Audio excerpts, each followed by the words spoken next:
வணக்கம். பொங்கல் எப்போவுமே குக்கரில் செய்வோம். அது ஆறுனதுக்கப்புறம் கொஞ்சம் கெட்டியாயிடும். அப்படி இல்லாமல் பாத்திரத்தில் செஞ்சிங்கன்னா இந்த மாதிரி நல்லா சாஃப்டாகவும் இருக்கும், டேஸ்ட்டாகவும் இருக்கும். வாங்க வீடியோக்குள்ளே போய் இந்த பொங்கல் எப்படி செய்யுதுன்னு பார்க்கலாம்.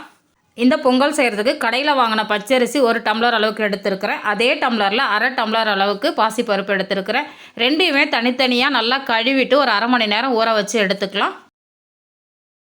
அரை மணி நேரம் கழித்து அடுப்பில் அடி கனமான ஒரு பாத்திரம் வச்சுட்டு ஊற வச்சா பாசிப்பருப்பை சேர்த்துக்கலாம். கூடவே 1.5 டம்ளர் அளவுக்கு தண்ணி சேர்த்துடலாம். சேர்த்துட்டு ஒரு மூடியை போட்டு மூடி வச்சுட்டு லோ ஃப்ளேம்லேயே இது நல்லா வேகட்டும்.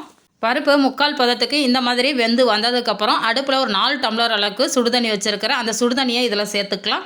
பச்சை தண்ணி சேர்த்திங்கன்னா கொதிக்கிறதுக்கு ரொம்ப நேரம் ஆகும். அதனால் சுடுதண்ணி சேர்த்துருக்கிறேன். இப்போ ஒரு முறை கலந்து விட்டுடலாம். இது ஒரு கொதி வரட்டும். தண்ணி நல்லா கொதிச்சதுக்கப்புறம் ஊற வச்சுருக்கிற அரிசியை சேர்த்துடலாம். சேர்த்துட்டு ஒரு முறை நல்லா கலந்து விட்டுட்டு தட்டு போட்டு மூடி வச்சிடலாம். இது நல்லா வெந்து வரட்டும். இப்போ பார்த்திங்கன்னா அரிசி நல்லா சாஃப்டாக வெந்துடுச்சு. இடையிலேயே நான் 2-3 முறை கலந்து விட்டுருக்கேன். அரிசி நல்லா வெந்து வந்ததுக்கப்புறம் 2 டேபிள் ஸ்பூன் அளவுக்கு ரவை எடுத்து வச்சுருக்கிறேன். அதை இதோடு சேர்த்து நல்லா கலந்து விட்டுட்டு லோ ஃப்ளேம்லேயே மூடி வச்சிடலாம். ஒரு 2-3 நிமிஷம் நல்லா வேகட்டும். 3 நிமிஷம் கழித்து மூடியை ஓப்பன் பண்ணிவிட்டு இதுக்கு தேவையான அளவுக்கு உப்பும் சேர்த்துட்டு நல்லா ஒரு முறை கலந்து விட்டுட்டு மறுபடியும் மூடியை போட்டு மூடி வச்சிடலாம். ஒரு 5 நிமிஷம் லோ ஃப்ளேம்லேயே அப்படியே இருக்கட்டும். அதுக்குள்ளே நம்ம தாளிப்பு ரெடி பண்ணிடலாம்.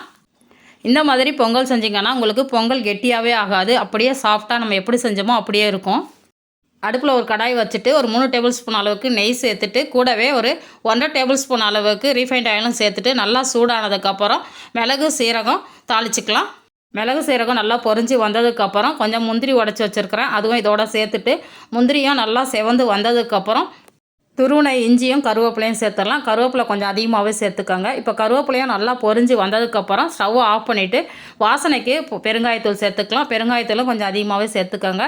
அடுத்து ஒரு சிட்டிகை அளவு மஞ்சத்தூள் சேர்த்துக்கலாம். இந்த மஞ்சத்தூள் பொங்கலுக்கு நல்ல ஒரு கலர் கொடுக்கும்.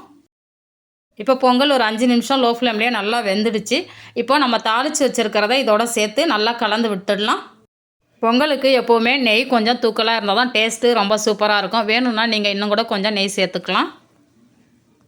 பொங்கல் பார்த்திங்கன்னா இப்போ எல்லாம் சேர்ந்து நல்லா தளன்னு வந்திருக்கு. உங்களுக்கு பார்க்கும்போதே தெரியும். இப்போ நான் கொஞ்சம் எடுத்து காமிக்கிறேன் பாருங்கள். இந்த மாதிரி கரண்டியில் தானாக விழணும் பொங்கல். இதுதான் கரெக்டான பதம். உங்களுக்கு இன்னமும் தளன்னு வேணும்னா இன்னொரு அரை டம்ளர் சுடு தண்ணியை கொதிக்க வச்சு ஊற்றி கலந்துக்கோங்க.